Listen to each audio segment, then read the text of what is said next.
¿Ninguna pregunta?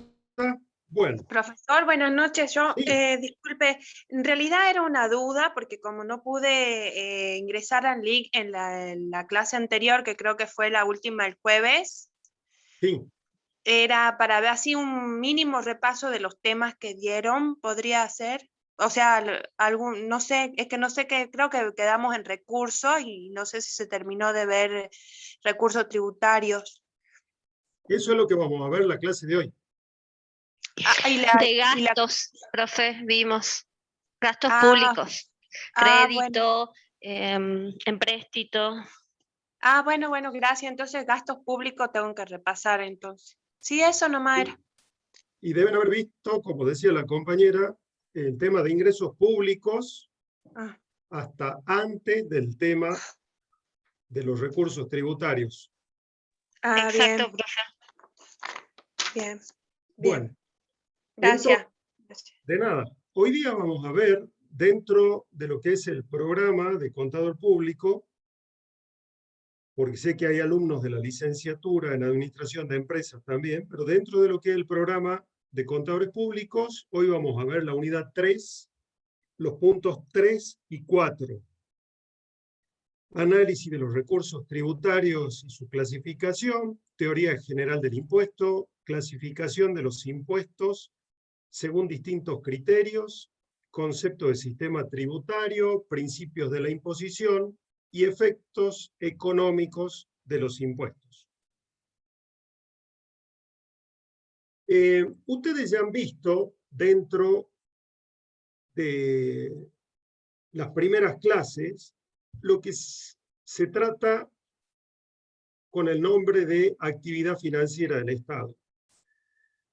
Esa actividad financiera del Estado la definíamos como aquella que lleva adelante el Estado a través de la cual procura obtener ingresos y realiza gastos. Tanto en la actividad destinada a obtener ingresos como en aquella que se encuentra destinada a realizar gastos, esa actividad del Estado tiene como finalidad primordial, no única, pero primordial, la de la satisfacción de necesidades calificadas como públicas. ¿Por qué decimos que es la principal, pero no la única de las finalidades de esa actividad financiera del Estado? Porque ya lo deben haber visto dentro del tema de gastos públicos y probablemente también dentro del tema de ingresos públicos, pero hoy lo vamos a repetir en algunos pasajes de la clase. Muchas veces el Estado, a través de su actividad, persigue finalidades que exceden lo fiscal. Cuando hablamos de la finalidad fiscal, nos referimos a la actividad recaudatoria y a la actividad a través de la cual el Estado realiza los gastos. Pero muchas veces el Estado, realizando gastos o obteniendo ingresos, tiene una finalidad diferente que la meramente fiscal. Se llaman finalidades extrafiscales. Y hoy vamos a ver alguna y otra cuestión en relación a eso cuando veamos el tema de los recursos tributarios. Dentro de esa actividad financiera del Estado, ustedes ya vieron que el Estado, para poder realizar todos los gastos necesarios para satisfacer las necesidades públicas, necesita obtener ingresos que le permitan afrontar esos gastos. Y esos ingresos provienen de distintas fuentes. El ingreso del Estado puede provenir de la actuación del Estado como empresario, empresas estatales, puede provenir de la explotación por parte del Estado de su patrimonio, sea vendiéndolo, sea alquilándolo, sea cediéndolo en concesiones, puede provenir del uso del crédito público, lo que vieron en la clase anterior, o sea, recurriendo a préstamos que le efectúan particulares o instituciones del país o del exterior, o ambas a la vez, También pueden provenir esos recursos de la posibilidad que tiene el Estado y solo el Estado de crear moneda, los recursos monetarios, que es la emisión monetaria. Los recursos también pueden provenir de la aplicación por parte del Estado de sanciones de tipo pecuniarias, como las que están tan difundidas hoy en día, por ejemplo, ante la violación de las restricciones a la circulación, la organización de fiestas clandestinas. Todas esas son sanciones que impone el Estado, que si bien le representan un ingreso, la finalidad no es recaudatoria, sino ejemplificadora desde el punto de vista de sancionar una conducta antijurídica, pero no por ello deja de ser otra vía de recursos del Estado. Y por último, la menciono al último simplemente porque se trata del tema que vamos a hablar el día de hoy, están los recursos de tipo tributario, que son los principales recursos con los que cuenta el Estado.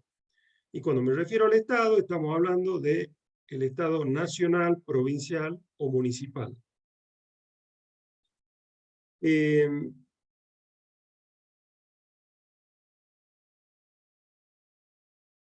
Yo les voy a compartir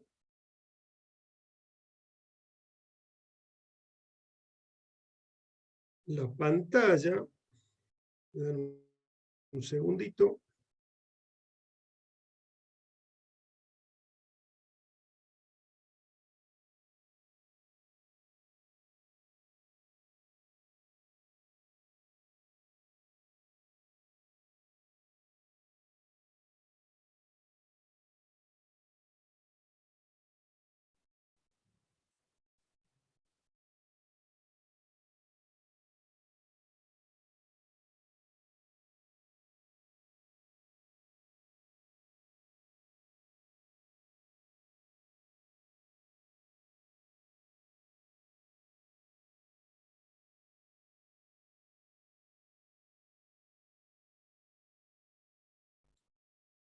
¿Están viendo la pantalla compartida? Sí. Bien. Sí, profe. Esto no es ni mucho menos un material de estudio, sino simplemente esto sería como el programa desagregado en más puntos. Es simplemente una guía para que ustedes vayan viendo las distintas cosas sobre las que vamos a ir hablando hoy día. Cuando nosotros hablamos de recursos tributarios, lo primero que tenemos que hacer es definir qué es un tributo. ¿Y esto por qué? Porque lo más común cuando nos estamos refiriendo a los tributos es decir genéricamente, tengo que pagar los impuestos. Y cuando estamos hablando de pagar impuestos, muchas veces estamos mezclando muchas cosas. Estamos mezclando distintos tributos porque el impuesto es una especie del género tributo. Y también cuando hablamos de pagar impuestos, estamos mezclando muchas veces el pago de lo que son precios por distintos servicios que se reciben, algunos de los cuales no están prestados por el Estado. Entonces, por ejemplo, es común escuchar decir, tengo que pagar los impuestos de la casa. Y en los impuestos de la casa está el gas, el impuesto inmobiliario, la tasa de alumbrado, barrido y limpieza, la boleta de luz, la boleta de gas, la factura del celular, y englobamos todo eso en los impuestos de la casa. Y hoy nos vamos a dar cuenta que de todas esas cosas que comúnmente o muy generalmente se les dice los impuestos que tengo que pagar mensualmente, casi ninguno es impuesto y solo algunos son tributos. Los demás son meros precios. ¿Queda claro hasta acá? ¿Alguien tiene alguna duda? El que tenga alguna duda, directamente habilita micrófono y pregunta. Entonces, empezamos por definir qué es un tributo.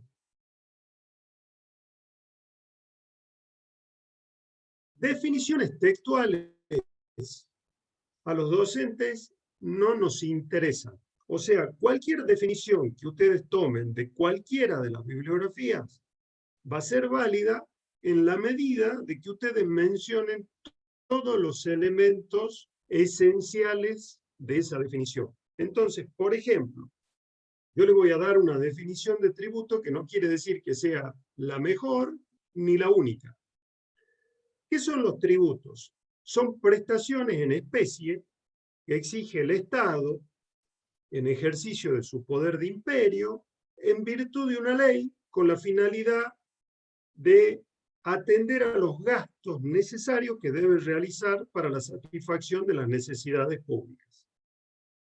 Entonces, esa definición tiene varias partes. Primero, se trata de una prestación dineraria, le llamamos, pero que también se han dado casos a lo largo de la historia, no solo en nuestro país, sino también en el extranjero, en los cuales esa prestación exigida por el Estado no era solo en dinero, en moneda, sino en especies, en bienes. Por ejemplo, el caso de los tributos que se establecían sobre distintas producciones, acero, carne, cereales en general, y no solo en nuestro país. Y ha sido bastante común cuando se ha establecido ese tipo de tributos, que el pago que se exigía era un equivalente a, pero en bienes, en kilos o toneladas de esa especie producida que se encontraba afectada por el tributo en cuestión. ¿Queda claro hasta acá? Bueno. Sí. ¿Quién exige los tributos, esto que llamamos tributos? Únicamente el Estado y en ejercicio de su poder de imperio. Una de las manifestaciones del poder de imperio estatal es el poder tributario, que ya lo vamos a ver cuando analicemos la unidad referente al derecho constitucional tributario. Ese poder tributario, esa potestad tributaria de la que estamos hablando, es la potestad de crear tributos. Y solo la tiene el Estado, y el Estado tiene una forma de ejercer esa potestad tributaria que es exigida de manera constitucional y está como parte de la definición. Es exigida ejerciendo el poder de imperio, pero en virtud de una ley. Esa obligación por parte del Estado de ejercer esa potestad tributaria por medio de una ley es una obligación constitucional. Es la Constitución, ya lo veremos en la clase del jueves, la que obliga al Estado al ejercicio de esa potestad tributaria a través de la formalidad de una norma emanada de la legislatura nacional, de la legislatura provincial, en el caso de las provincias, o de los consejos deliberantes, que serían los equivalentes a las legislaturas dentro del ámbito municipal. No hay otra forma en la que un tributo se pueda establecer que no sea a través de una ley. ¿Qué nos dice esto además? Que los tributos, esa naturaleza de tributo, no puede provenir de un acuerdo contractual entre particulares. Necesariamente debe provenir de una norma legal. Y en cuanto a las finalidades de los tributos que establece el Estado, la principal de esas finalidades, de la misma forma que la principal de las finalidades de los gastos públicos es la satisfacción de necesidades públicas, la principal de la finalidad de obtener estos recursos tributarios, los tributos, es el poder financiar los gastos que demanda el cumplimiento de las finalidades estatales, el poder satisfacer las necesidades públicas. El Estado existe como tal para satisfacer esas necesidades públicas.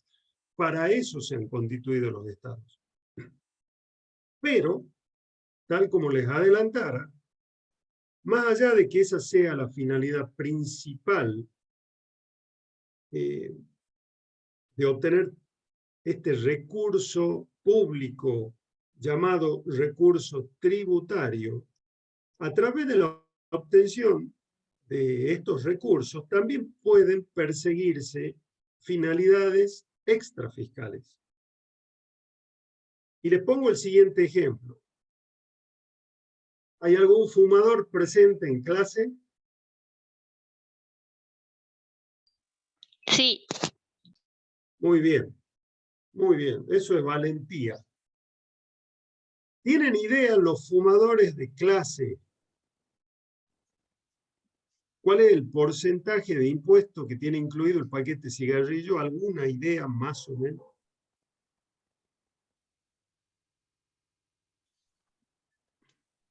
No, la verdad que pago el aumento. Bueno, en la sumatoria de tributos debe andar alrededor del 75% del precio del paquete. Eso no pasa con cualquier tipo de bien que esté alcanzado por un tributo. ¿Cuál se le ocurre a ustedes que puede ser una finalidad de poner o establecer tributos tan onerosos para algo como el cigarrillo? Y para no consumir. Para evitar el consumo en exceso. Tiene una finalidad que va más allá de la recaudación, que es desalentar ciertos consumos. Esa es una finalidad extrafiscal. El Estado puede establecer finalidades extrafiscales con intenciones prohibitivas, por ejemplo, para evitar algo que se considera dañoso para la salud, el ejemplo que acabamos de dar.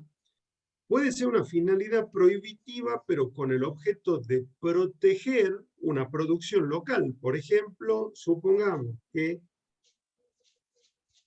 se estableciera un tributo a la importación de tabaco que fuera muy oneroso.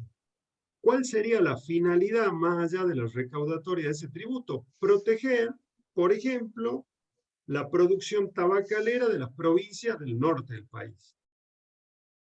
Y de la misma forma se podrían establecer tributos que tiendan a proteger cualquier tipo de producción en el país o tributos que traten de desalentar ciertas actividades. Por eso... Profe, no entendí eso de proteger la producción. No Claro, importar. supongamos lo siguiente. Una de las mayores producciones que tiene Salta, generadora de mano de obra, es la producción tabacalera. Y nuestro tabaco tiene un costo de producción X. Si con el objeto, por ejemplo, de abaratar el costo del paquete de cigarrillos a través de su producción, se permitiera la importación indiscriminada de tabaco desde zonas en las cuales el costo de producción es más barato, esa importación indiscriminada de tabaco lo que produciría es un daño a la producción local, perdiendo las consiguientes fuentes de mano de obra. Entonces, muchas veces, como en el ejemplo que les doy, que no quiere decir que sea un ejemplo real, se establecen tributos a las importaciones, porque los derechos de importación o exportación son tributos. Se establecen tributos altos con el objeto de desalentar algo, en este caso la importación de tabaco, pero con una finalidad de protección de la producción local. ¿Queda claro? Sí, profe, claro. Bien. De la misma forma que se establecen tributos con finalidades prohibitivas para desalentar ciertas actividades o con fines protectores, se han empezado a establecer desde hace un tiempo los que se llaman tributos ambientales. O sea, establecer tributos especiales o más onerosos para todas aquellas actividades que generan un impacto negativo para el medio ambiente. Que muchas veces, cuando son establecidas por los municipios, se les llama tasas ecológicas. Y sobre esto se ha discutido y se sigue discutiendo mucho, porque con mucha razón, muchos opinan de que cuando se establece este tipo de tributos, en realidad, muchas veces quien los paga, los toma como que están pagando por el derecho de contaminar.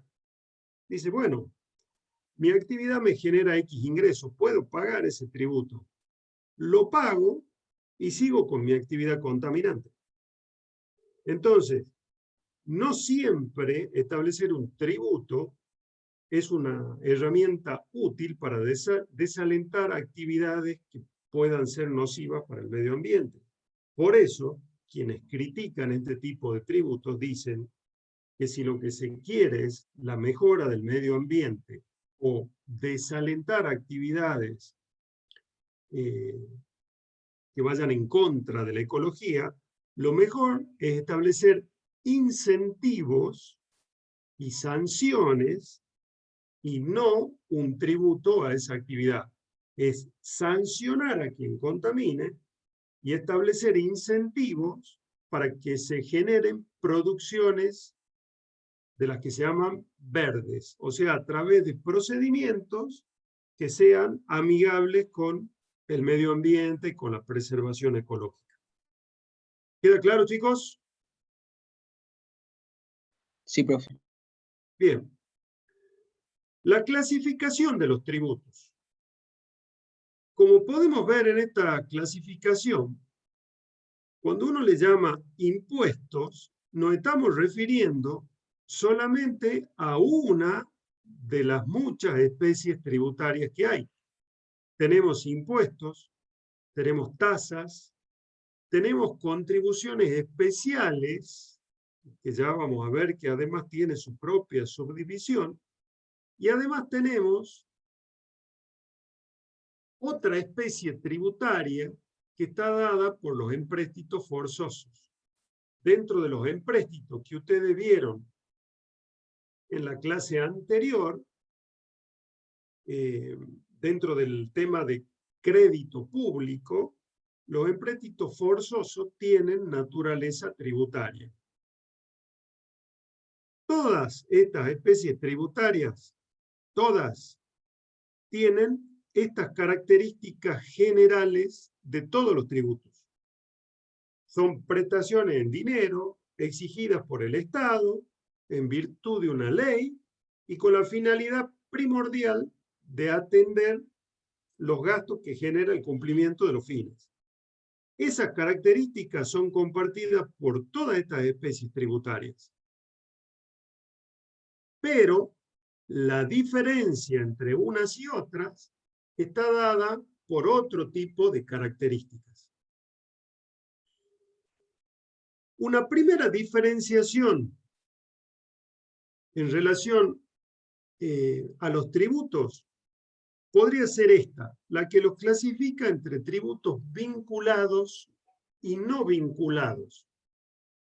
¿A qué se refiere esto de vinculado o no vinculado? Que ya lo vamos a ir viendo en particular en cada una de las especies tributarias.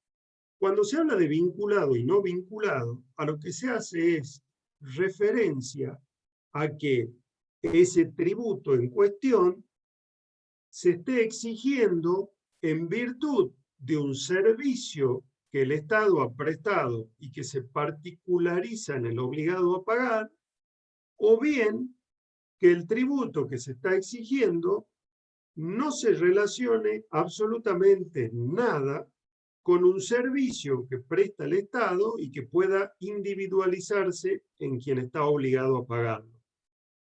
Dentro de lo que son tributos vinculados están las tasas y las contribuciones especiales.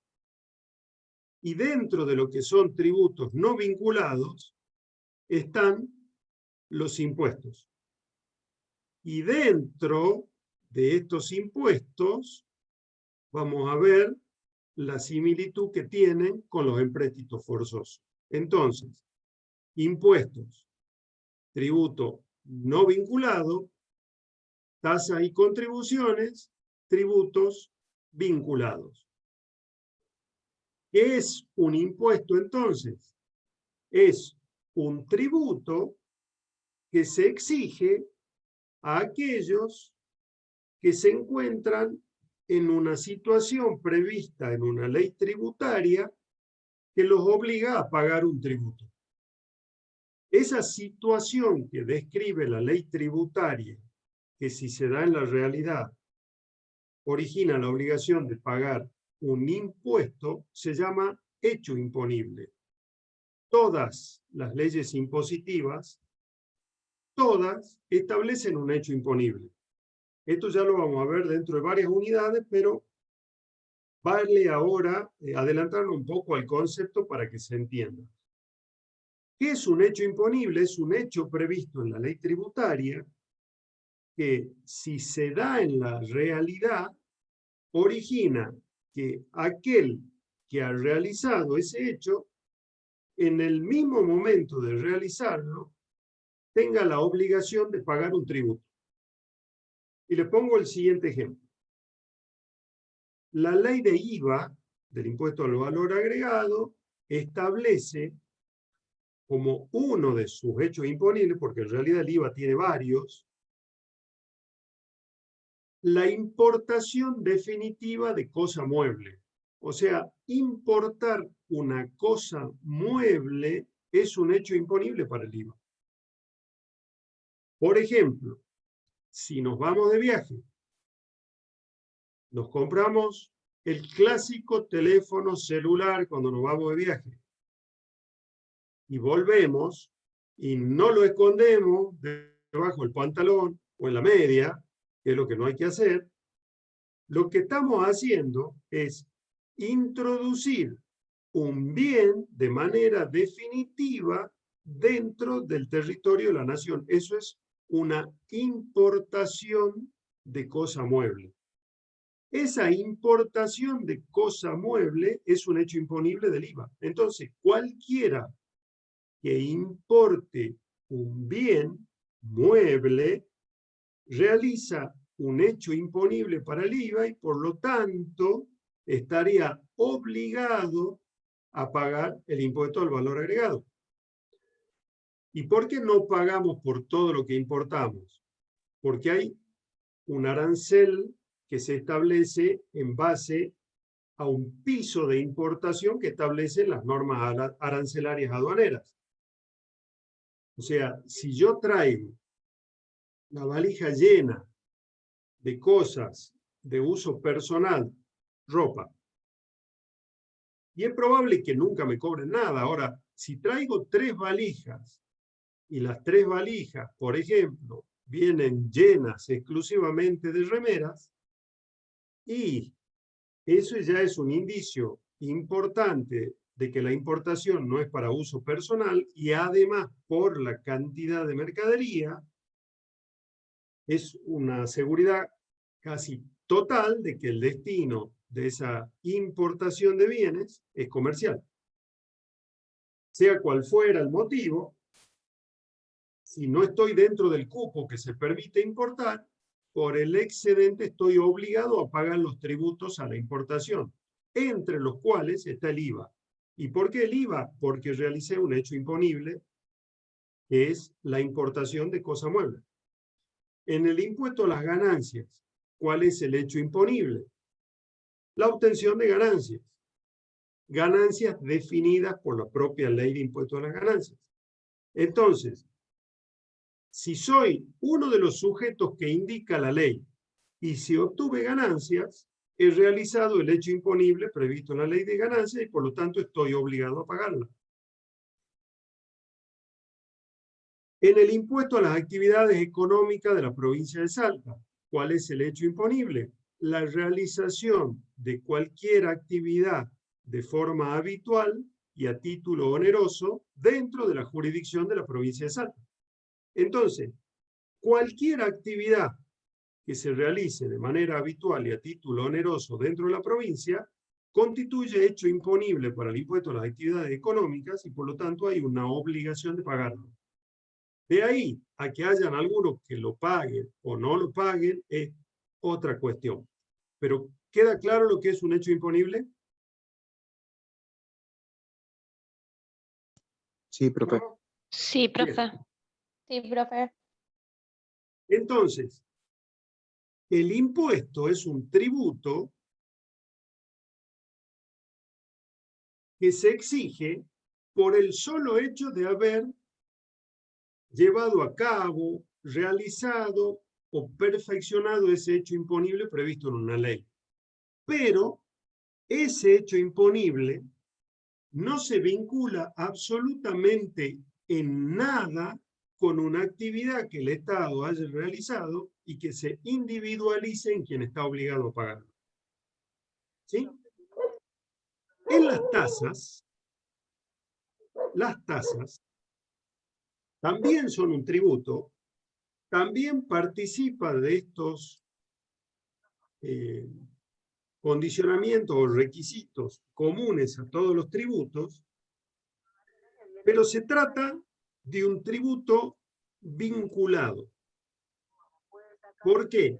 Porque la tasa es un tributo que se exige por la prestación de un servicio público divisible e identificable o individualizable en quien está obligado al pago. Hay servicios públicos que no hay forma de particularizarlo o de identificarlo personalmente en alguien que lo reciba. Por ejemplo, el servicio que presta el Estado de relaciones exteriores. ¿Alguien puede decir en qué medida yo lo puedo identificar con alguien en particular que reciba ese servicio? ¿Alguno de ustedes, por ejemplo, puede decir ese servicio a mí me lo prestaron de tal o cual forma? No. El servicio de defensa que prestan nuestras Fuerzas Armadas de Defensa Exterior también es un servicio público, pero que no hay forma de materializarlo, de ver una identificación directa entre el servicio y quien lo recibe, que pueda resultar obligado al pago de un tributo, de una tasa en particular. Pero, por ejemplo, el servicio de alumbrado, barrido y limpieza que brindan los municipios, ¿podemos encontrar alguna particularización o individualización en quien está obligado a pagarlo?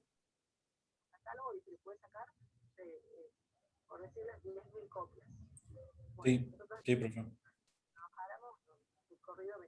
¿Están de acuerdo? ¿Se puede?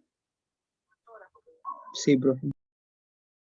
Exactamente. Ahí tenemos un servicio estatal que se puede individualizar en quienes lo reciben y quienes, por lo tanto, están obligados a pagar ese tributo.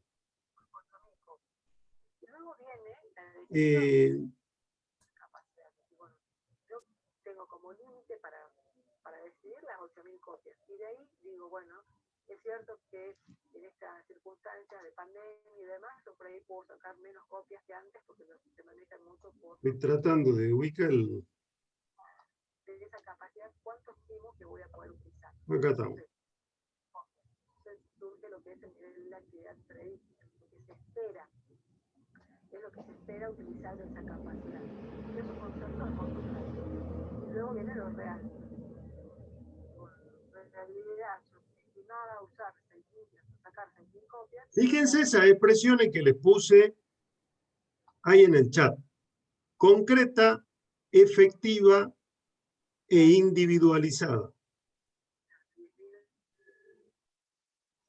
Las tasas pueden ser recaudadas por cualquiera de los órdenes del Estado, por el Estado nacional, por el Estado provincial, por el Estado municipal, por cualquiera.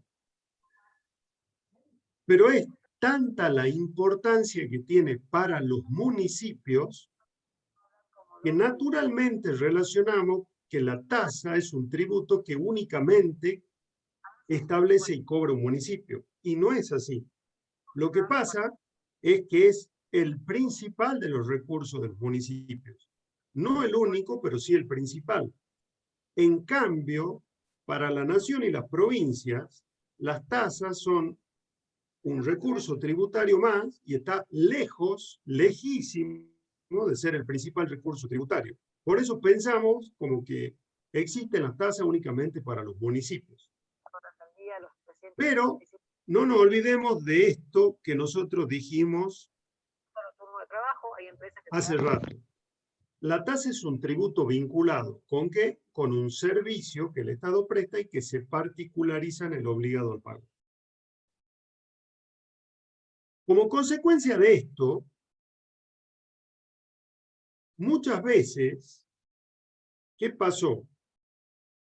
Las tasas se establecen, se crean, por ley, recuerden, en los códigos tributarios municipales, que es una ley municipal, el código. Y se dice en esas legislaciones municipales se cobrará una tasa que se llama X por tal servicio que se prestará.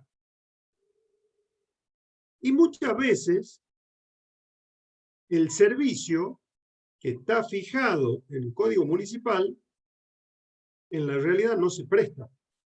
Y a pesar de que el servicio no se presta, de todos modos el municipio exige el pago a quienes supuestamente recibieron esos servicios que no se prestaron.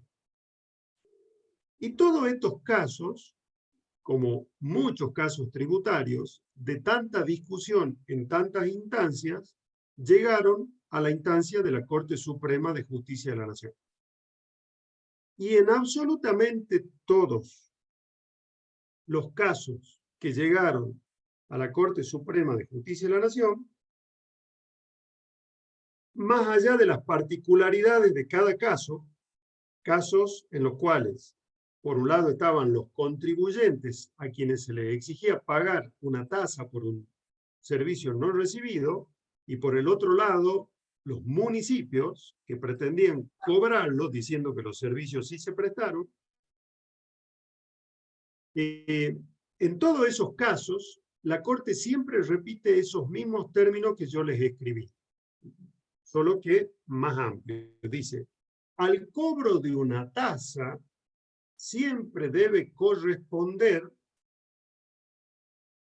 la prestación concreta, efectiva e individualizada de un servicio en un bien del contribuyente.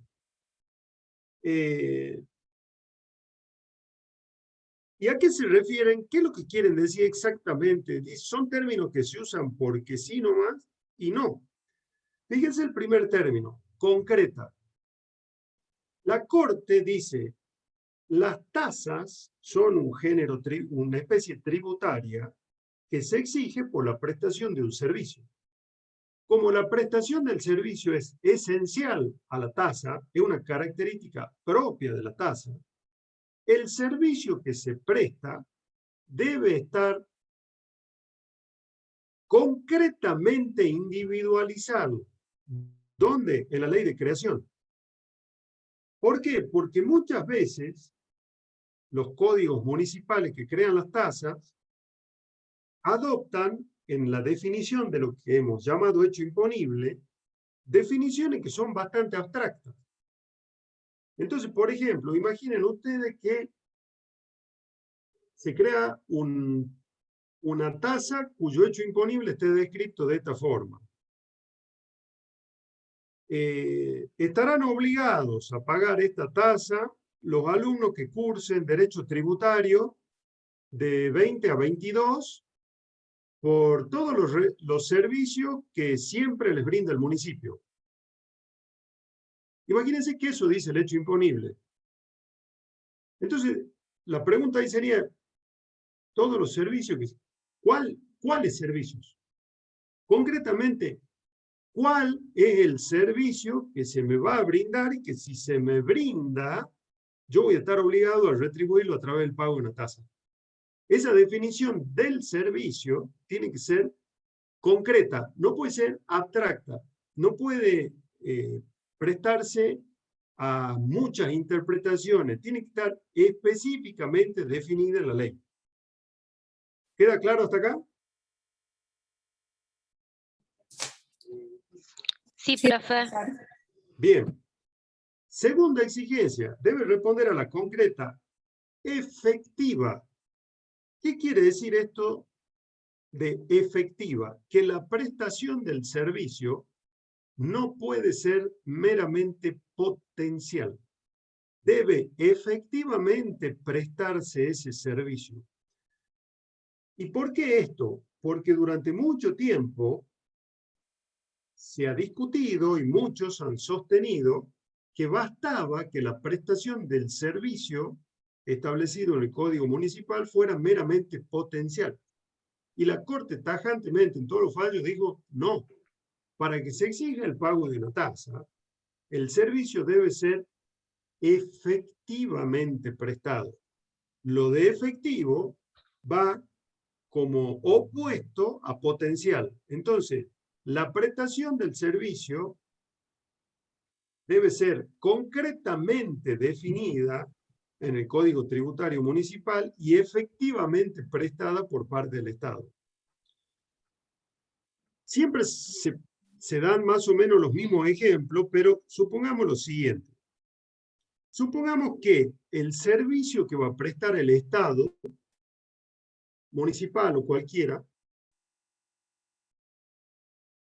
sea la provisión del servicio de cloacas.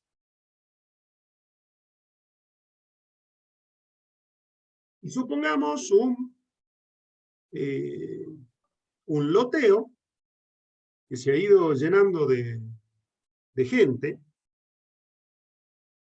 se han ido edificando las casas, pero ese loteo, como tantos que tenemos en nuestra provincia de Salta,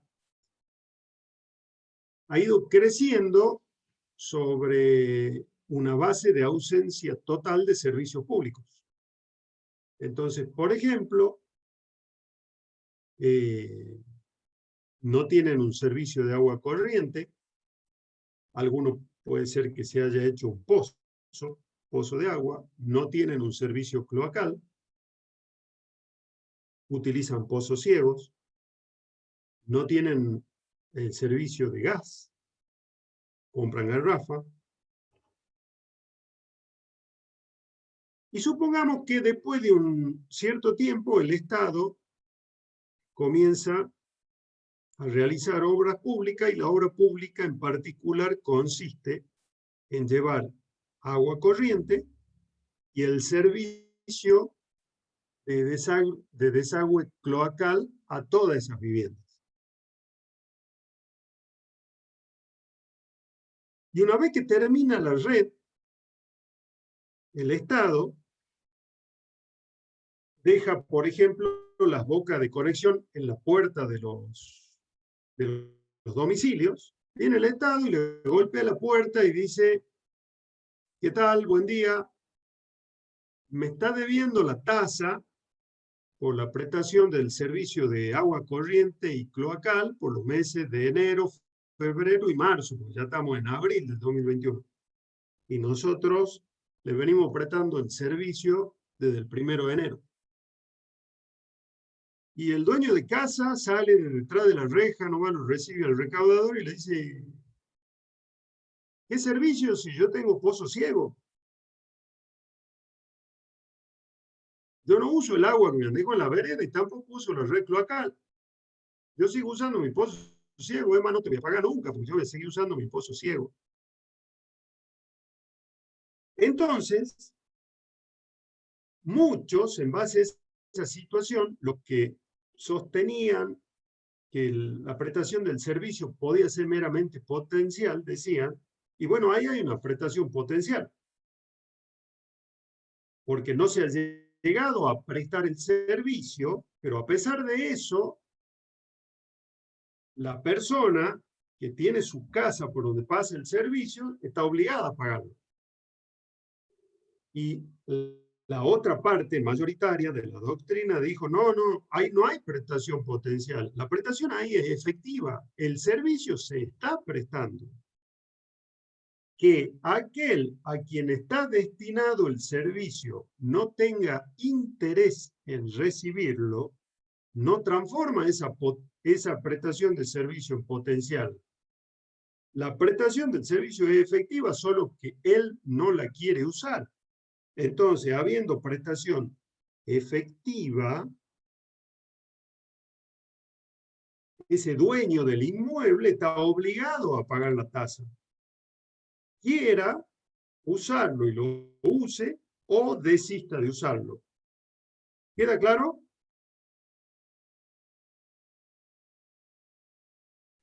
Sí, profe. Un abuso sería de parte del Estado, No, porque el servicio lo está prestando. pero no lo utiliza, Y el pero servicio no lo brinda. mira un interés general, Está bien. no un interés particular. Entonces, que un particular no lo quiera recibir no invalida el interés general y que el servicio en realidad está a disposición del futuro contribuyente, solo que ese contribuyente no lo usa por una decisión personal. Las tasas son una prestación, no olvidemos de la definición general, obligatoria en virtud de una ley. No es una cuestión contractual de yo te compro o no te compro el agua o el servicio. El servicio ya está a disposición, obedece a un interés general, está efectivamente a disposición, solo que quien no quiere usarlo puede no usarlo, pero no por eso queda dispensado de la obligación de pago. ¿Queda Profe, claro, acá, chicos? no, profe, acá ese servicio lo presta no el Estado, sino la privada, digamos. Claro. Pero, y nosotros tenemos un importe Ahí es un normal, precio. Ahí no es claro, una tasa, sino un precio. un precio. Pero, bueno, suponemos que ese es por la prestación de todos los días, normal. Nosotros acá, de 30 días, ponele 5 más, no tenemos agua. Y Sí. no nos viene nunca un resarcimiento, un descuento, nada. Nada. No se puede reclamar. Además de la privada. Defensa del consumidor no hace nada con esos casos, Pecho. Nada. Nada, no hay forma. Hubo un reclamo en general, pero no pasa nada. Vos sabés que no le sé exactamente los alcances legales, pero me animaría a decirte casi con seguridad que tratándose de un servicio esencial, por más que esté en manos privadas, el Estado tiene una alta responsabilidad en la prestación de ese servicio. Y si bien no se trata de una tasa, sino un precio, porque no lo presta el Estado de forma directa, digamos, sino que está a cargo de una empresa privada, Claro. por eso no le quita responsabilidad al Estado. Ahora, digo, no va de la mano con la tasa, porque como el servicio no lo presta el Estado y no se exige en virtud de una ley, eso se trata de un precio. Es un tema contractual, más allá de que sobre eso tenga responsabilidad del Estado. Una cosita más, el agua es potable, dice el agua potable, tomable tiene que ser. Acá Por te supuesto. recomiendan no tome agua, comprar. Y tenemos que pagarla por buena. La pagan como si fuera agua francesa. Y, Claro. bueno, sí, estoy bastante al tanto del tema del agua en Tartagal. Bastante al tanto estoy. Bueno, es una de las tantas cosas lamentables de nuestro Estado, Pecho. Una de las tantas. Pero digamos, en el interior de Salta pasa lo mismo que lo que nos quejamos, lo de la provincia con relación a Buenos Aires. Pasa exactamente lo mismo. Nosotros en relación a Buenos Aires y ustedes en relación a la capital vendrían siendo como Kelper. Pecho, eso ha sido histórico. ¿Cómo será que una cuestión tan básica como el agua tenga esa falencia? Pero bueno. ¿Va quedando claro hasta acá el tema de las tasas, chicos? Sí, profe. Bien. Y la última de las características que siempre requiere la Corte en sus fallos es lo de la individualización de la prestación de ese servicio. Y ahí viene lo de tributo vinculado de la tasa.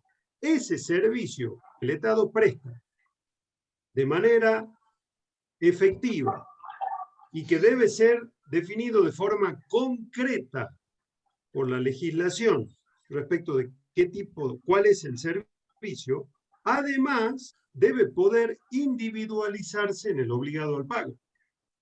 Porque si el servicio que se presta de forma efectiva, y aun cuando esté perfectamente definido en la norma, no es posible de individualizarlo en quienes lo reciben, ese tributo, por más que se le llame tasa, no es una tasa, es otra cosa. Es otro tributo, casi seguro un impuesto.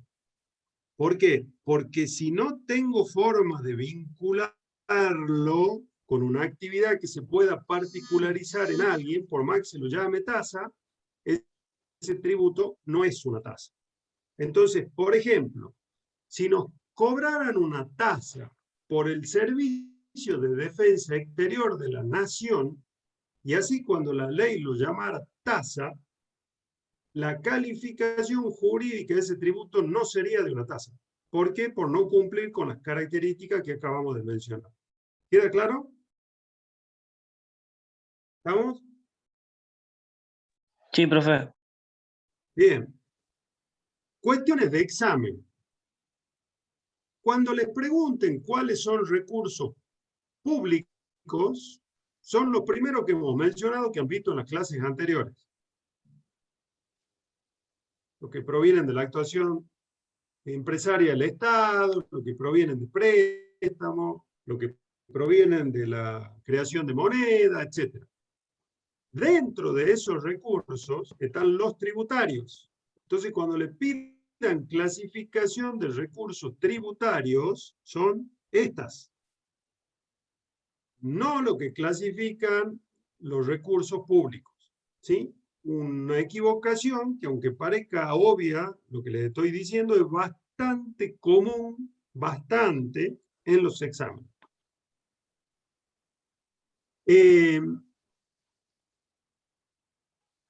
Las contribuciones especiales. ¿Qué es este género, perdón, esta especie tributaria de las contribuciones especiales? Que fíjense que a su vez tiene varias subespecies integrantes de esa clasificación. A las contribuciones especiales se las define como aquellos tributos, también participan de estas características, aquellos tributos que deben pagar quienes resulten beneficiados por obras que realiza el Estado o por actividades particulares que realiza el Estado. Pero la palabra clave en esa definición es que la obligación de pago surge por un beneficio que alguien recibe. Y cuando estamos hablando de que ese tributo se genera la obligación de pago por un beneficio que alguien recibe por obras que el Estado realiza o especiales actividades del Estado, tenemos que decir que esas actividades especiales del Estado esas obras tienen la posibilidad de vincularse de manera particularizada en quien obtiene ese beneficio. Por eso, esta especie tributaria de las contribuciones especiales también es de aquellos tributos que al comienzo hemos clasificado como vinculados a una actividad estatal que se particulariza en quien está obligado a pagarlo. ¿Cuál es la diferencia entre tasa y contribución especial que tienen como común? En ambos casos estamos hablando de prestaciones del Estado que se individualizan en quien está obligado a pagarlo, el beneficio. El beneficio es esencial en la contribución especial. Es tan esencial que si no existe beneficio, no hay obligación de pagar la contribución especial. En cambio, en la tasa, ese beneficio puede existir, puede llegar a existir, pero no es definitorio de la naturaleza de tasa del beneficio. Y les pongo el siguiente ejemplo.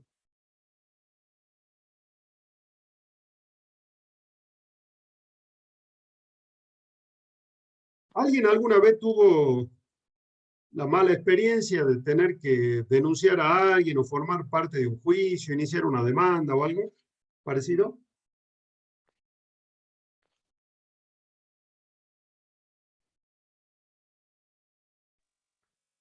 ¿Nadie? Bueno, menos mal.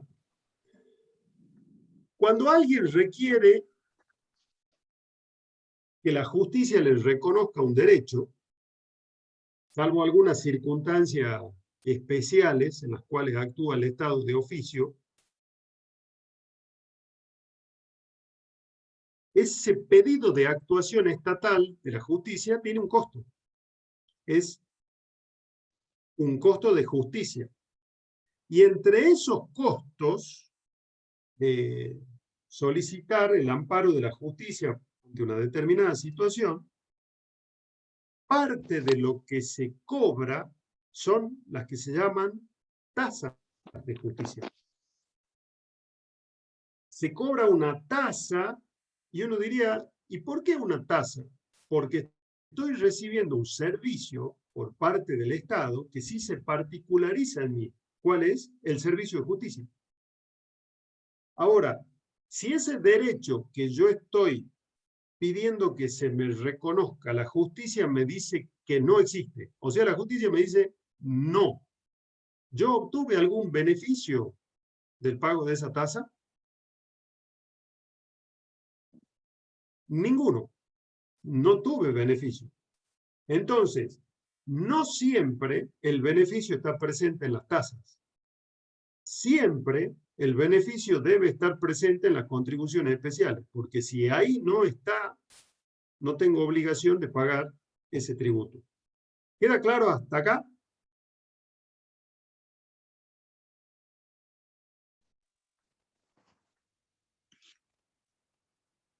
Bueno, supongo que sí. Sí, profe. Bien.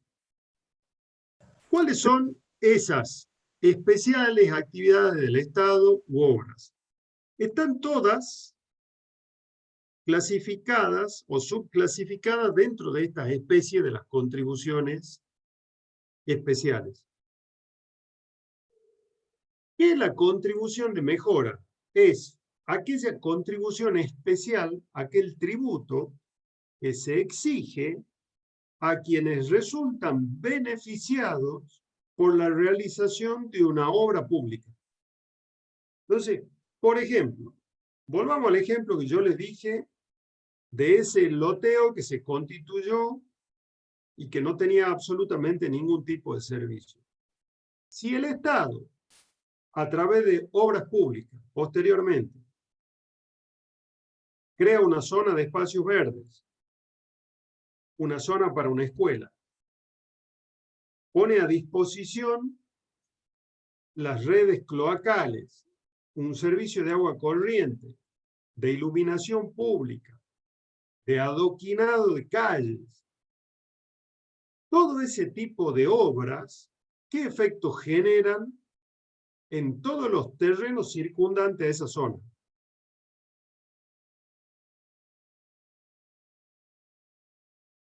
Aumento de valor. ¿Valdrán lo mismo que valían antes? No, es un aumento en el patrimonio, digamos. Y lo más normal no quiere decir que esto se pueda manifestar en lo inmediato concretamente, pero lo normal es que todo ese tipo de obra pública generen un incremento en el valor patrimonial de todos los terrenos que están en esa zona de influencia de esa obra pública. Lo mismo pasa si, por ejemplo, se construyó una autopista cerca de donde está una casa, o se han efectuado obras que alivian el tema de inundaciones, o que, por ejemplo, que se haya instalado cierta seguridad en la zona a través de una comisaría, de una caseta policial. Todo ese tipo de decisiones que implican obra pública por parte del Estado, producen un beneficio, que sería ese incremento patrimonial. Entonces, todos aquellos beneficiados con esa obra pública estarían obligados al pago de ese tributo. ¿Está claro? Otra de las especies, las contribuciones parafiscales. ¿Qué son las contribuciones parafiscales? Son tributos que deben pagarse en virtud de un beneficio recibido por algún tipo de actividad especial del Estado. ¿Y cuáles son ese tipo de actividades especiales? Y son actividades comúnmente llevadas a cabo por entidades públicas, pero que no son estatales, pero que cumplen funciones que, si no cumplen esas entidades públicas, deberían ser cumplidas por el Estado. Estas entidades públicas de las que estamos hablando son creadas por ley, y por ley se les autoriza el cobro de ciertos recursos que tienen la naturaleza de tributo, la especie contribución parafiscal. Estos entes de los que estamos hablando son entes que pueden ser de regulación económica, son entes que tienen que ver con prestaciones de tipo previsional, son entes que tienen que ver con ejercicios profesionales. Por ejemplo, los consejos profesionales. ¿Cuál es la función de los consejos, que en algunos lados se llama colegios, o en algunas jurisdicciones hay por un lado consejo y otras colegios? Pero ¿cuál es la función de los consejos? Y es un organismo profesional de control de la matrícula. Es un ente ante el cual debe matricularse todo profesional cuya profesión se encuentre regulada por las normas de ejercicio profesional que controla ese consejo. Por ejemplo, nuestro Consejo Profesional de Ciencias Económicas. Nuestro consejo lleva adelante una función de control de matrícula que, si no la hiciera el consejo, debería realizarla el Estado, porque es una función estatal. Pero el Estado, ¿qué hace? Delega en entidades especializadas ese tipo de funciones públicas y les permite a los consejos para que se autofinancien la recaudación por las actuaciones que realizan los profesionales, de forma tal que el consejo se pueda financiar. Y dentro de todo esto, ¿cuál es el beneficio? Todas las prestaciones que los consejos brindan a los profesionales. Ahí está el beneficio. Entonces, cuando nos recibimos, esa matrícula que tenemos que pagar de manera mensual, que es el derecho de ejercicio profesional, todo lo que tenemos que pagar por distintas actuaciones, certificaciones de firma, etcétera, que presentamos ante el Consejo, todo eso tiene naturaleza tributaria. ¿Por qué? Porque ha sido creado por el Estado en virtud de una ley, y esa ley autorizó a los consejos a efectuar ese tipo de recaudaciones. Es como que la estuviera realizando el propio Estado. Por eso es parafiscal, al lado del fisco. ¿Queda claro? ¿Qué otro tipo de organismos están incluidos dentro de esta especie? Por ejemplo, la ANSES. Los recursos de la seguridad social destinados a jubilaciones, pensiones, son recaudados por la AFIP, pero la AFIP los deriva a la ANSES, que es encargada de las prestaciones de la seguridad social del tipo jubilaciones, pensiones o incluso algunos planes sociales. Toda esa recaudación que obtiene la ANSES para su financiación, para el pago de esas prestaciones, estos recursos de la seguridad social tienen naturaleza tributaria. ¿Queda claro? ¿Alguna duda? Profe, Sí. disculpe, yo tengo una duda respecto a la tasa de justicia que hablábamos hace ratito. Entonces, ¿el servicio de justicia que brinda el Estado sería en parte divisible e indivisible, divisible cuando se paga la tasa e indivisible cuando actúa de oficio? No, incluso cuando actúa de oficio es divisible. Solo que cuando el Estado actúa de oficio no exige el pago de una tasa. La actuación es gratuita, digamos, el servicio de justicia es gratuito. Pero Cuando es individualiza a gratuito, la persona, digamos. O sea, ¿cómo? resuelve un caso, pero individualiza a la persona, resuelve Sí, un caso particular en un momento determinado, en un tiempo determinado. Eso me confunde ahí si es divisible o indivisible sería. en la generalidad de los casos, el servicio público de justicia es divisible. Ajá. Solo Ay. que el Estado elige cómo quiere financiar sus servicios. Si el Estado elige financiar un servicio divisible a través de una tasa, el Estado debe prestarlo al servicio. Sí. Pero el Estado, entre comillas, es dueño de no cobrar por los servicios que presta, sean divisibles o indivisibles. Ajá. Entonces, lo que define a una tasa es el tipo de servicio que presta el Estado, que es divisible, pero siempre que el Estado, a través de una ley, decida cobrar la tasa. Porque el Estado puede elegir no cobrar nada. Entonces, le pongo el siguiente ejemplo.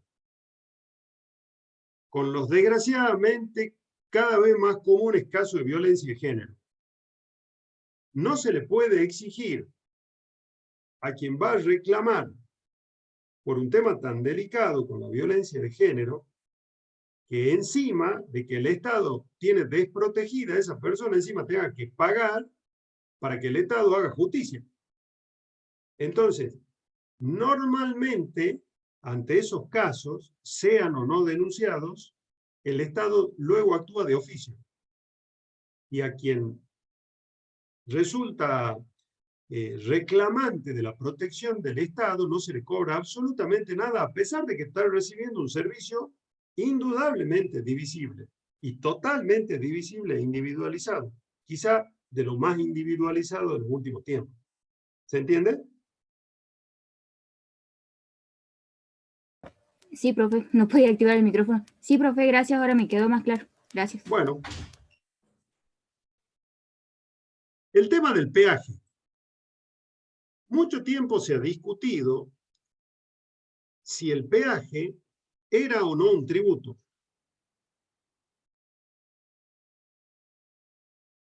Cuando pagamos un peaje, en la boletita que nos dan, ¿qué dice? Municipalidad de Tartagal, Municipalidad de la Ciudad de Salta, Provincia de Jujuy. ¿Qué dice la boletita? ¿La leyeron alguna vez? No, yo no la leí nunca.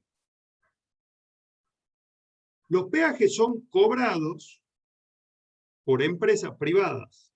Sí. Entonces uno diría,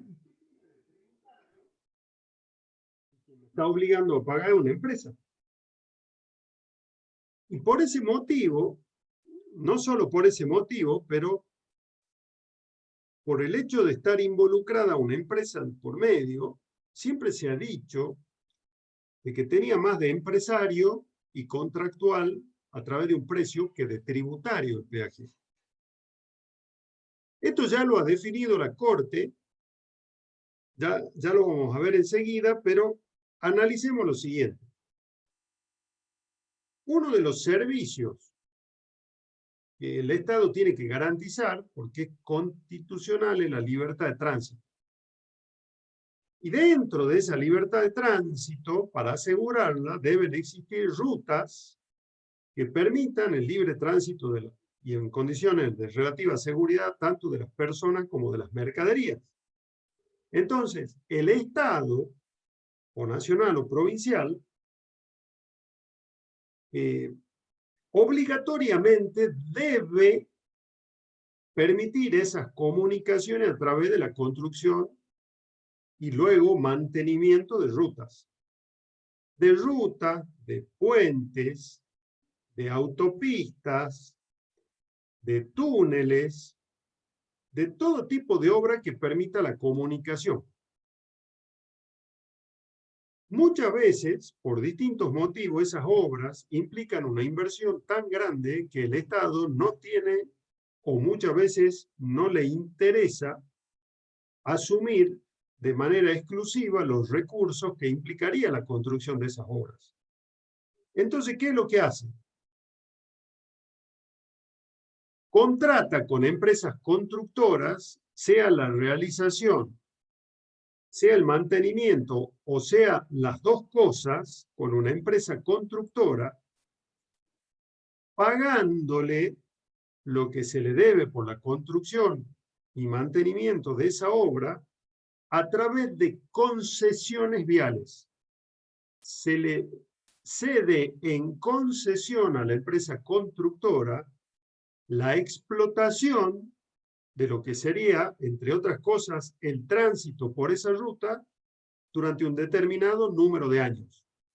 ¿Qué regula el Estado? Siempre el precio, para que no lo establezca la empresa de forma unilateral, pero al cederle el Estado la posibilidad de cobrarse a través de lo que se llama peaje, lo que se está pagando no es otra cosa que pagarle a una empresa lo mismo que se le debería haber pagado al Estado por ese servicio de tránsito en esa ruta.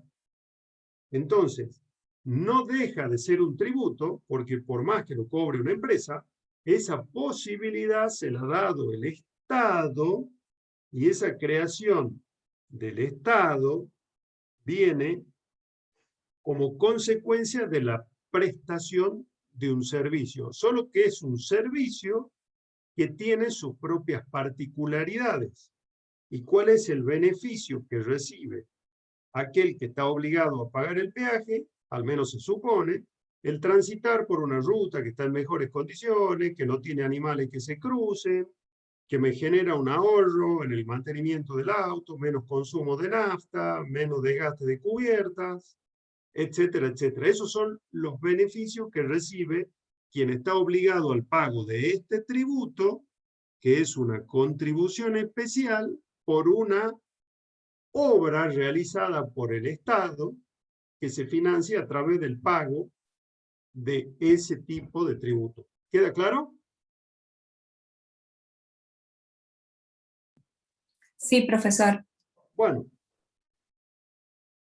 como se había discutido mucho cuál era la naturaleza de esto, el Estado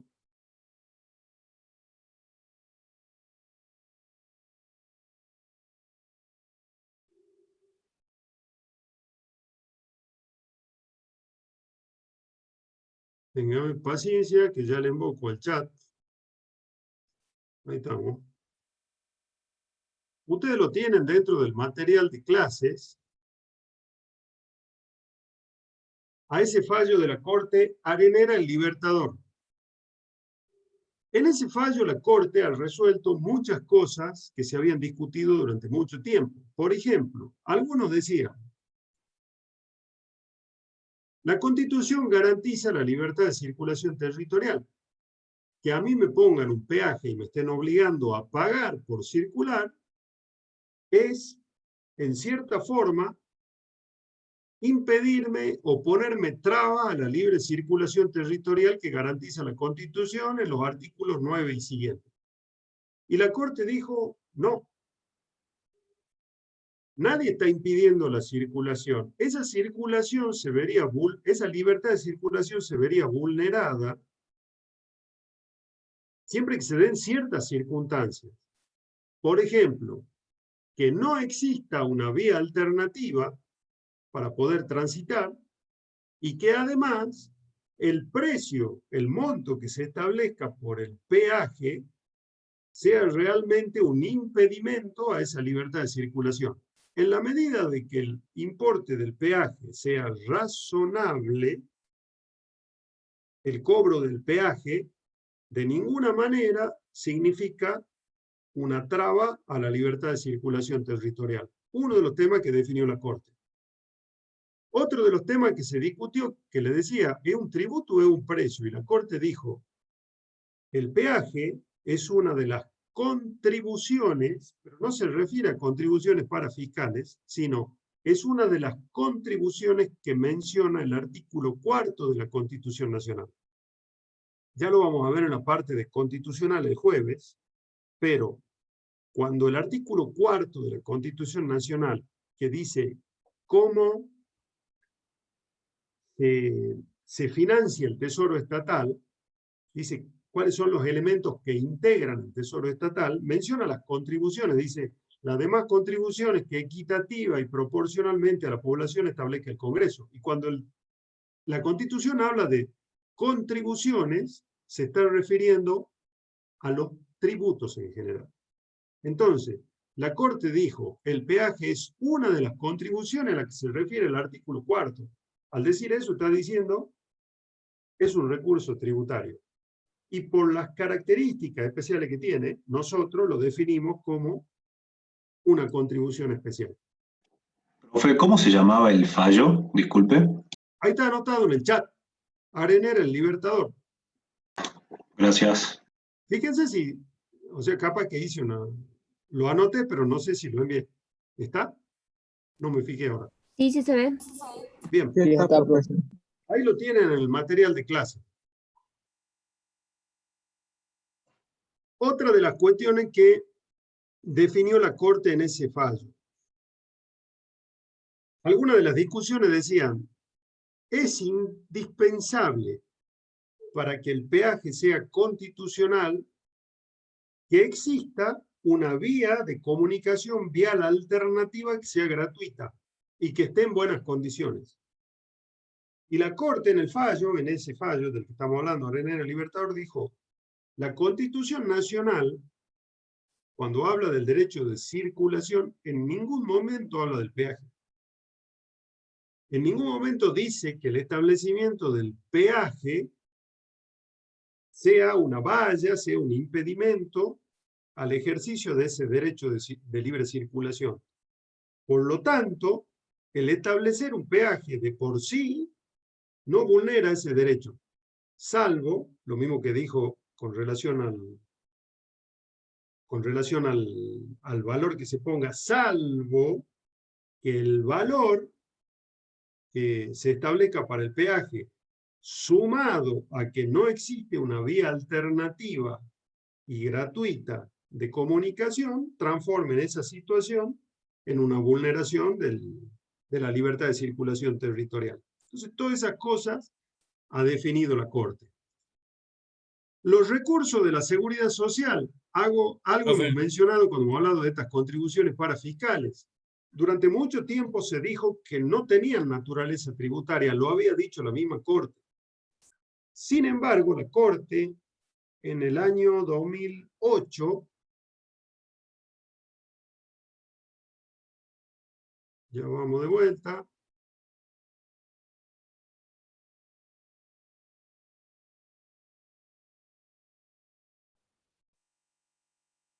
No me acuerdo bien el año, pero creo que era 2008, no es muy importante tampoco el año. ¿Qué es lo que dijo? Que los recursos de la seguridad social tienen naturaleza tributaria. ¿Qué son los recursos de la seguridad social? Ya lo vamos a ver en la última unidad del programa. Uno tiende a identificarlo con jubilaciones, pero los recursos de la seguridad social están dados por los aportes que efectúan los empleadores, los descuentos que sufren los empleados, los aportes que efectúan los trabajadores autónomos, todo destinado a las jubilaciones, a las obras sociales, a las ART, los riesgos de trabajo, a los seguros colectivos de vida, al seguro de desempleo, al régimen nacional de trabajadores rurales y estibadores, el RENATRE, y toda aquella obligación de pago por parte del empleador o de un empleado que se calcule como un porcentaje sobre el monto del sueldo bruto. Todo eso es recurso de la seguridad social. Todos esos recursos tienen naturaleza tributaria definida por la propia Corte. Luego tenemos los empréstitos forzosos. ¿Qué son los empréstitos forzosos? El Estado, cuando quiere pedir un préstamo, lo puede hacer con una libertad contractual como la que tiene cualquiera. El Estado ofrece un cierto interés para que alguien le preste dinero. Pero en muchas circunstancias puede ser que el Estado no obtenga ese dinero que necesita. Y una de las herramientas que tiene el Estado es recurrir a los empréstitos forzosos. ¿Qué es el empréstito forzoso? Es un préstamo que el Estado exige, pero de manera compulsiva a quienes están obligados a prestarlo. En nuestra Argentina se han establecido empréstitos forzosos en varios momentos de la historia. Los últimos en el año 80 y pico. ¿Y en qué consistían? Se tomaba como parámetro la declaración jurada del impuesto a las ganancias del año anterior. Entonces, aquellos que estaban en una cierta situación económica que suponía una cierta capacidad de ahorro, el Estado les exigía que le entreguen dinero. Que le entreguen dinero. Se lo exigía en base a una ley, en ejercicio del poder de imperio, y le exigía una prestación en dinero y en especie, y era para cubrir los gastos que le demanda el cumplimiento de sus fines. La definición de tributo. Y como no se vincula con una actividad, con un servicio del Estado que se particularice en el obligado al pago, ese empréstito forzoso participa de todas las características de la especie impuesto. ¿Cuál es la diferencia con el impuesto? Que como todo empréstito, hay una obligación del Estado de devolver el dinero. Con intereses, normalmente no muy altos, pero hay una obligación de devolverlo. Esa obligación de devolver el dinero es lo que diferencia el empréstito forzoso del impuesto.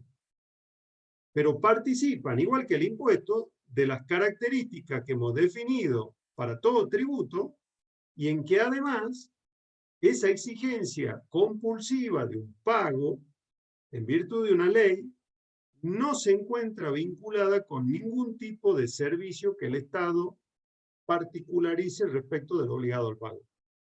¿Queda claro? Pero también ha sido calificado por la Corte como un tributo. Es la Corte la que terminó decidiendo, digamos, la discusión sobre esto.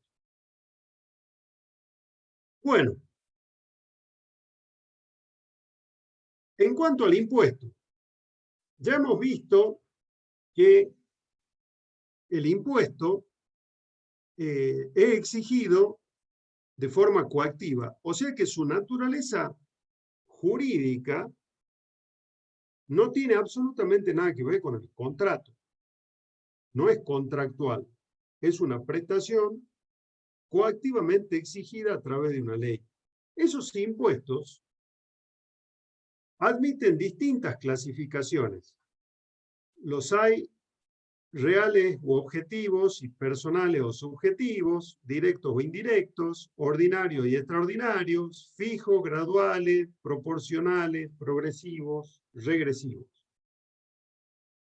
¿De qué depende esta clasificación? ¿Cuáles son reales? Son aquellos impuestos que cuando se los establece no tiene en consideración ninguna característica particular de quien está obligado al pago. Entonces, por ejemplo, el impuesto a las ganancias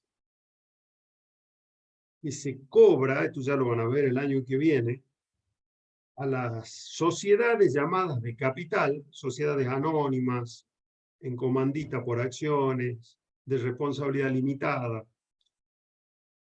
Todas esas sociedades, por sus ganancias, están obligadas a pagar un porcentaje. Actualmente el 30%. Entonces, independientemente de la consideración de quién es el sujeto, siempre el impuesto es del 30% sobre la ganancia que se obtiene.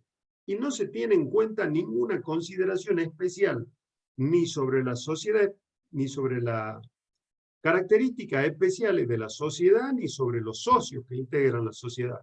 Basta con que sea una sociedad de ese tipo, se paga el 30% sobre la ganancia. Eso es un impuesto objetivo o real. Un impuesto personal o subjetivo es el que se establece teniendo en cuenta ciertas condiciones personales de quien está obligado al pago. Por ejemplo, el impuesto a las ganancias que deben abonar las personas humanas que en esa obligación de pagar el impuesto a las ganancias se tienen en cuenta situaciones de tipo personal, como por ejemplo, si el obligado al pago está casado, si estando casado el cónyuge se encuentra a su cargo, si tiene hijos, si esos hijos son menores de edad, si no trabajan, y se tienen en cuenta esas condiciones personales para que, por ejemplo, otra cuestión, si el obligado al pago, su trabajo es en relación de dependencia o no, si dentro del trabajo en relación de dependencia o jubilación está en ciertas zonas del país, todas esas situaciones generan ciertos beneficios en el monto del pago a realizar. ¿Pero de qué dependen? De condiciones personales del obligado al pago. Esos son los impuestos personales o subjetivos. ¿Queda claro hasta acá? Profe, disculpe, se corta la transmisión un poco. ¿Podría darme un ejemplo de reales y personales? ¿Se cortó todo? No, se corta, hay como interferencia, digamos, no se corta todo, sino que se escucha por parte. Pero para entenderlo un poco más, ¿podría dar un ejemplo? Porque Por ejemplo, un impuesto objetivo sería el que conocemos como impuesto a la erradicación de automotores. No depende del sujeto titular de un determinado rodado, sino del rodado en sí. Dependiendo del rodado, dependiendo la antigüedad, etcétera, etcétera, el valor de compra, se establece el tributo. Ese es un impuesto real objetivo, no tiene en cuenta la situación personal o condiciones personales de quien está obligado al pago. En los personales o subjetivos sí se tienen en cuenta situaciones personales de quienes están obligados al pago. Lo que yo había puesto como ejemplo es el impuesto a las ganancias, que si un sujeto, ya lo van a ver, igual no es parte de esta materia, es casado, tiene a cargo a su cónyuge, a sus hijos menores de edad, el monto que va a pagar de tributo ese sujeto va a tener una merma. en vista de esas consideraciones personales que la propia ley hace. ¿Queda claro? Bien, profe, gracias. De nada.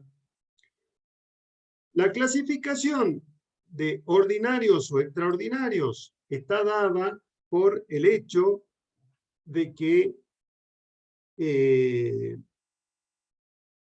un tributo, en este caso un impuesto, haya sido establecido con una intención de que permanezca en el tiempo, de que sea periódico, o de que su creación responda a una situación excepcional dada por ejemplo, hoy tenemos el tema este de la pandemia.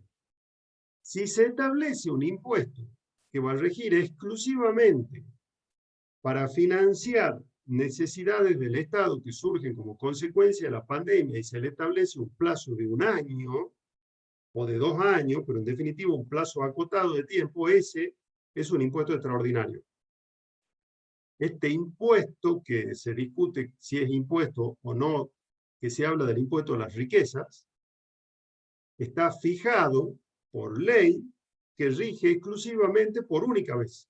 O sea, aquellos obligados al pago están obligados al pago por única vez. Sería un impuesto, si es que lo pudiéramos clasificar como impuesto, porque el Estado dice que no es, tiene todas las características, pero el Estado dice que no es, no importa, no es el punto de la discusión, sería un impuesto de tipo extraordinario, porque tiene una vigencia acotadísima en el tiempo.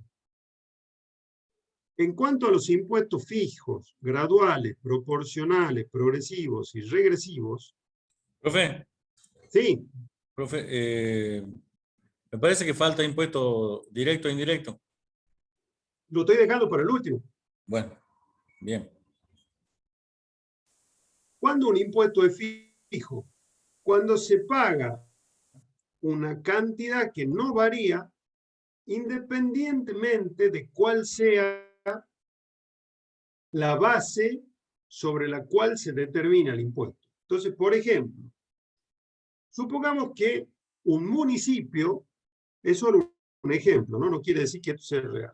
Supongamos que un municipio establece un impuesto y dice, vamos a cobrar este impuesto a todos aquellos que tengan la actividad de venta de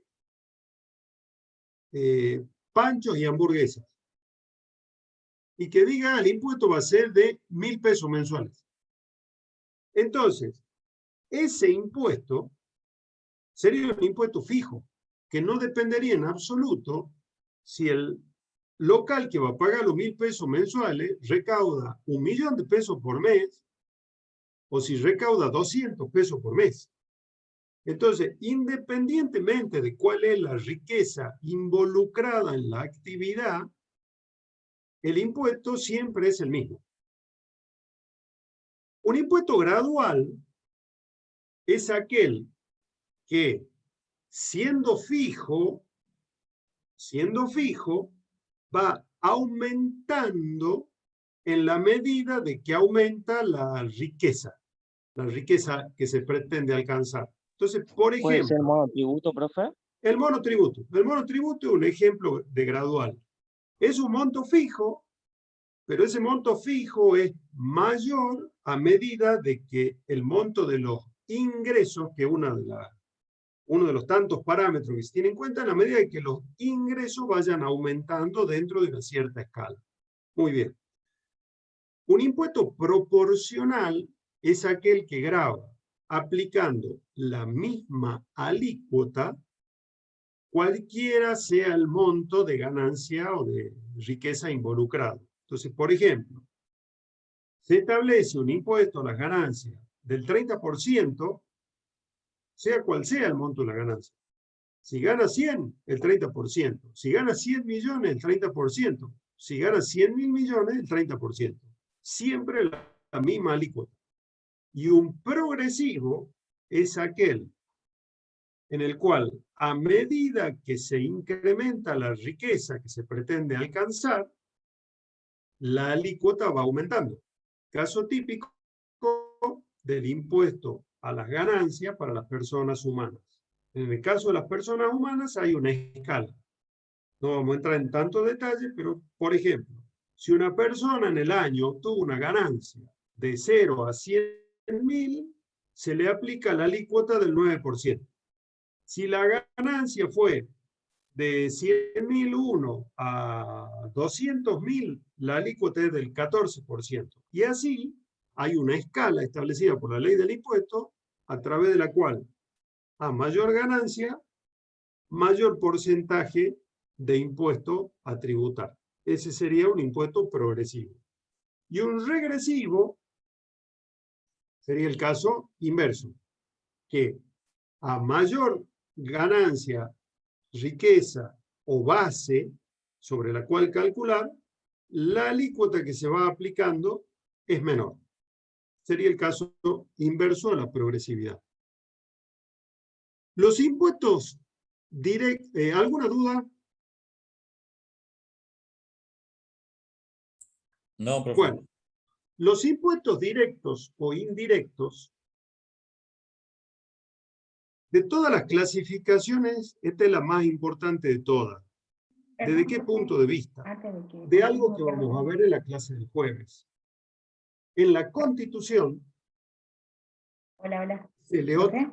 Sí. Perdón, una consulta. ¿Puede dar un ejemplo de, antes de continuar con los directos e indirectos, de los regresivos? No tenemos un ejemplo en nuestra legislación nacional. Ok, bien. Bueno, era para aclararlo. Gracias, muchas gracias. De nada. Nuestra Constitución Nacional distribuye el poder tributario entre la nación y las provincias en base a esta clasificación de impuestos directos e indirectos. Ya vamos a ver el jueves, pero dice, los directos los puede establecer tal, los indirectos tal y tal, pero utiliza esa clasificación. Entonces resulta importante saber cuándo un impuesto es directo o indirecto desde el punto de vista de saber si el Estado que establece un impuesto directo tiene la potestad constitucional de hacerlo o no. Y para determinar cuándo un impuesto es directo o indirecto, se han establecido estos distintos criterios. Uno de los criterios, que es el que utiliza la Corte Suprema en varios de sus fallos, es el de la posibilidad de traslación, y dice, un impuesto es directo cuando en los hechos no se puede trasladar. Quiere decir que quien realiza el hecho imponible es quien está obligado a pagarlo y no le puede transferir esa carga a otro, por ejemplo, a través de precios. Eso sería un impuesto directo. Y un impuesto indirecto es el que sí se puede trasladar. Que si bien alguien se lo paga al fisco, el peso económico de ese impuesto recae en otra persona a quien esté obligado a pagar, logra transferirle el precio. Entonces, supongamos, le pongo el siguiente ejemplo. Todos nosotros pagamos IVA en todo lo que compramos. Entonces, ¿cuál es otro hecho imponible en el IVA? La venta de cosas muebles. Si nosotros vamos a la librería a comprar una virome, en el precio de esa virome está incluido el IVA. ¿Quién le paga el IVA por la venta de esa virome al Estado? El dueño de la librería. Pero el peso económico de esa venta nos recae a nosotros, consumidores, que lo pagamos. Financieramente somos nosotros los que soportamos ese peso. Eso sería un impuesto indirecto, en el criterio de la Corte, desde el punto de vista de la posibilidad de traslación. Hay otro criterio, prácticamente lo pasamos por alto porque es completamente desactualizado, que decía que tributos e impuestos directos son los que se cobran en base a listas o padrones de contribuyentes. Y los impuestos indirectos son los que no se cobran a contribuyentes que figuren en listas o padrones. Ya sabemos que desde hace mucho tiempo, absolutamente los contribuyentes de todos los tributos figuran en listas o padrones de los organismos recaudadores, tanto los que pagan tributos, impuestos directos como indirectos. Entonces, este criterio administrativo de figurar en listas o padrones no es apto para diferenciar lo que es un impuesto directo de uno indirecto. Y en cuanto a la exteriorización de la capacidad contributiva, parte de lo siguiente, dice, todos los tributos buscan alcanzar lo que se llama una manifestación de capacidad contributiva. Las manifestaciones de capacidad contributiva, ya lo vamos a ver en la clase constitucional, son 3. Las rentas, los patrimonios y los gastos o consumos. El obtener una renta o ganancia es una manifestación de que alguien tiene capacidad contributiva, que es la capacidad de poder pagar un tributo. Si alguien tiene un patrimonio, lógicamente, todos tenemos un patrimonio, estamos hablando, depende el nivel del patrimonio, pero quien tiene un patrimonio tiene una capacidad contributiva para pagar tributos. Quien realiza un gasto, en principio, se puede suponer que tiene capacidad de pagar un tributo, pero la relación ya no es tan directa como en el caso del que obtiene una ganancia o que es titular de un patrimonio. ¿Por qué? Porque, por ejemplo, si una persona que tiene apenas para su sustento va a comprar leche al almacén, está realizando un gasto. Pero de ninguna forma podemos asumir que esa persona pueda tener, sin lugar a duda, una capacidad de pagar un tributo, por más que está pagando el IVA que está contenido en el litro de leche. Entonces, el realizar un gasto me puede dar una pauta de que alguien tiene capacidad, pero no es una prueba directa. Quien obtiene una ganancia, quien es titular de un patrimonio de una cierta magnitud, son pruebas directas de que ahí hay una capacidad contributiva. Entonces, en base a este criterio, los impuestos que tienen como capacidad contributiva buscada las rentas o los patrimonios son directos. Y los tributos que pretenden alcanzar la capacidad contributiva a través de un gasto realizado son los indirectos. Típico ejemplo, el IVA a nivel nacional, el impuesto sobre los ingresos brutos provincial, que es nuestro impuesto a las actividades económicas. Impuestos sobre los patrimonios, por ejemplo, impuestos sobre los bienes personales nacional, impuestos sobre las rentas, impuestos a las ganancias nacional. ¿Está claro? ¿Estamos? Bien. Sí. Los efectos económicos de los impuestos. Se supone, y cuando le digo se supone, es porque es lo que debería suceder, pero que no siempre sucede, es más, a menudo no sucede, que cuando un Estado establece un tributo, debe analizar todos los efectos económicos que ese tributo produce, igual que cuando el Estado realiza gastos. Esos fenómenos o efectos económicos de los impuestos son, por ejemplo, el anuncio. ¿Qué es esto del anuncio?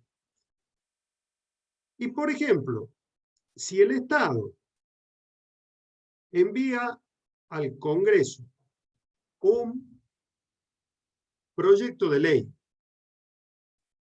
que diga, por ejemplo, que van a estar alcanzados por un tributo nuevo. Todos los alumnos que asistan en forma remota a través de Zoom a las clases de Derecho Tributario de los días lunes y tendrían que pagar un impuesto de 500 pesos por clase, lo más probable es que el lunes que viene yo no tenga ni uno en el Zoom. ante el simple anuncio de la creación o el aumento de un tributo, se pueden generar conductas por parte de quienes estarían afectados por ese tributo tendientes a evitar que el tributo les recaiga. Ese es el efecto del anuncio.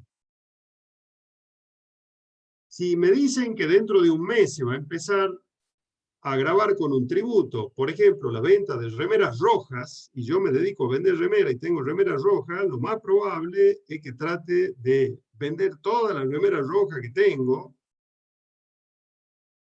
antes de que ese tributo se sancione. Son las conductas económicas típicas del efecto del anuncio. ¿Qué es la percusión? La percusión es el peso del tributo que recae sobre el que realiza el hecho imponible previsto en la ley. Recuerden, todas las leyes impositivas prevén un hecho imponible. Cuando ese hecho imponible se realiza, quien lo realiza está obligado a pagar el tributo. La percusión es ese efecto, es el peso del tributo que recae inmediatamente en quien realiza el hecho imponible. Ahora, ¿qué puede ocurrir? Que ese que ha realizado el hecho imponible y que está obligado a pagarlo, logre transferirle la carga financiera a otro, a través del precio. Ese fenómeno se conoce como traslación.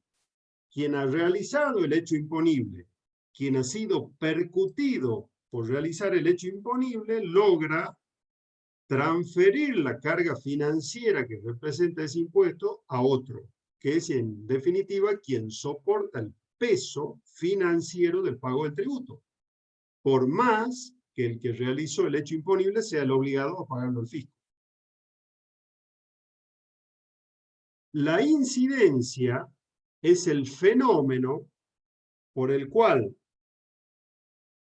alguien soporta efectivamente el peso financiero del tributo, que puede ser el mismo que ha realizado el hecho imponible si no logra transferir la carga financiera a otro, o puede ser un tercero a quien aquel que ha realizado el hecho imponible logra transferirle el peso financiero del tributo. Ese que en definitiva soporta financieramente el tributo es el sujeto incidido, el que sufre la incidencia del tributo. ¿Queda claro? ¿Está claro, chicos? Sí, profe. Sí, profe. Bueno, por último, vamos a ver este tema de los cánones de la tributación.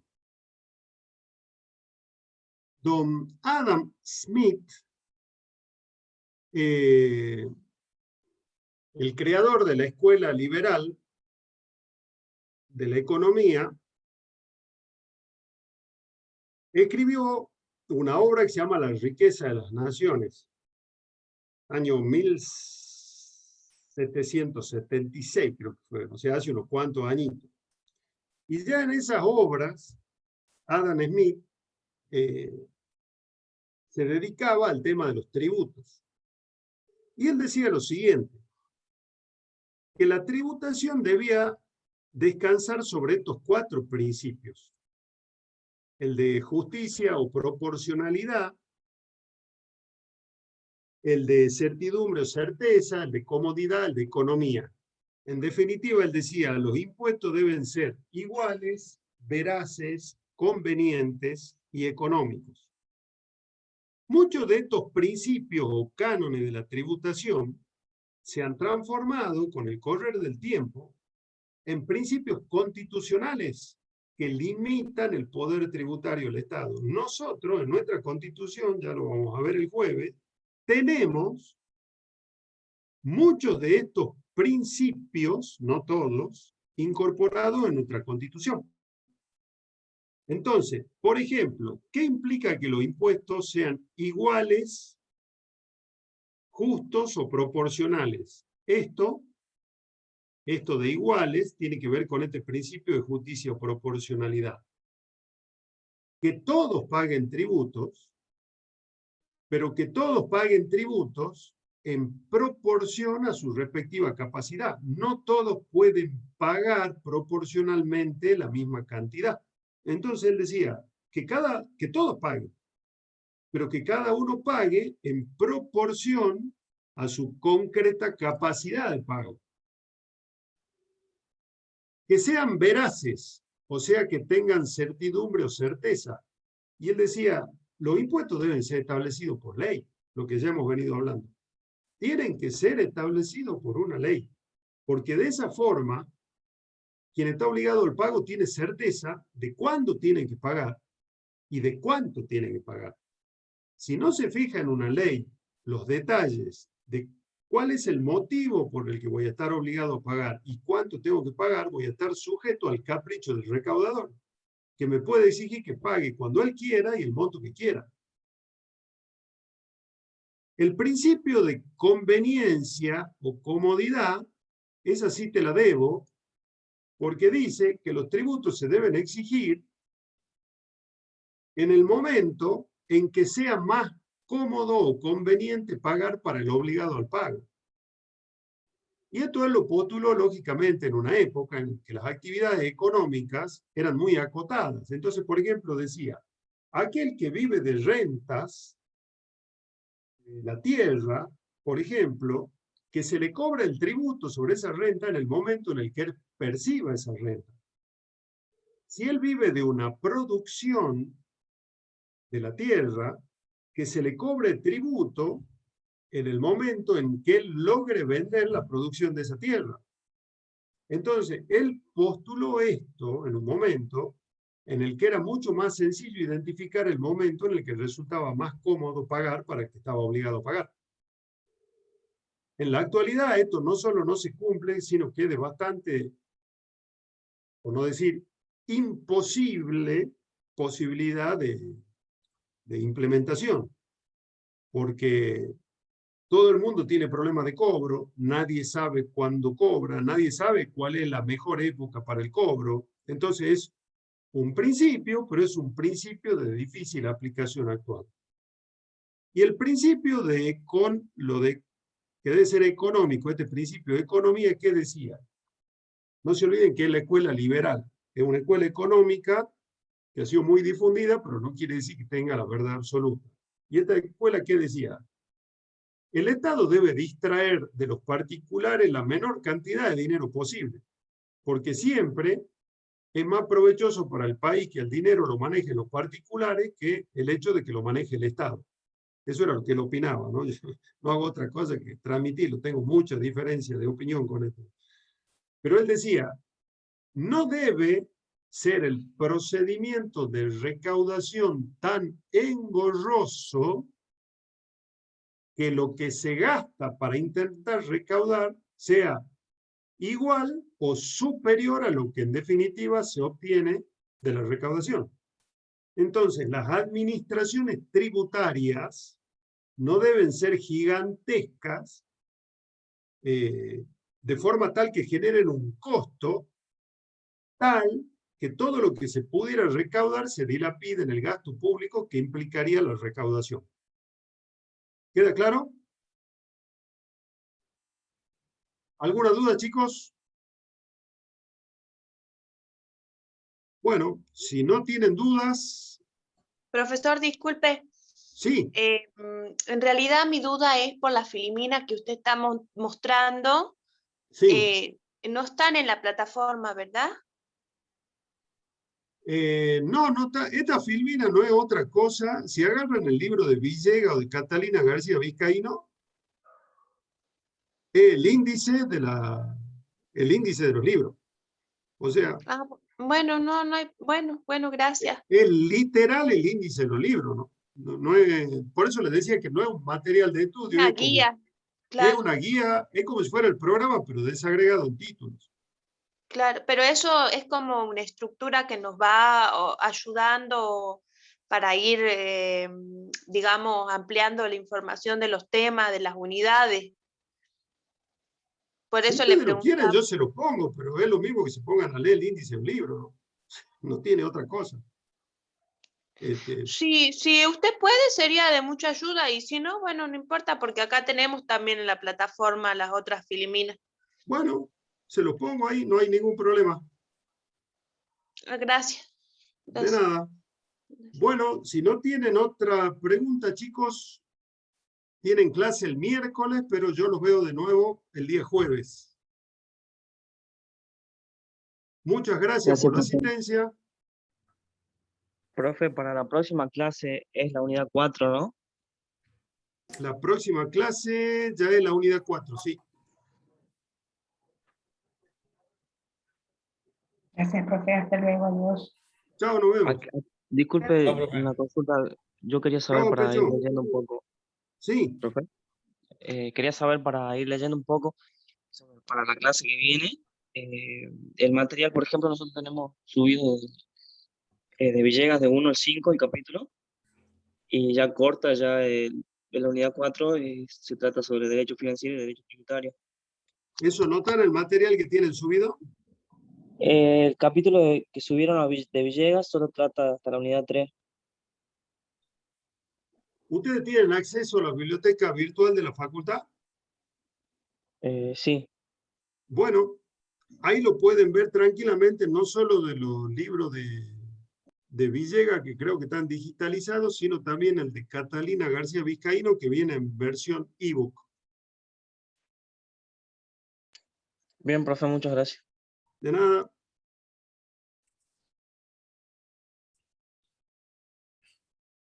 Nos vemos, chicos. Hasta luego. Chao, profe. Buenas noches, profesor. Chao.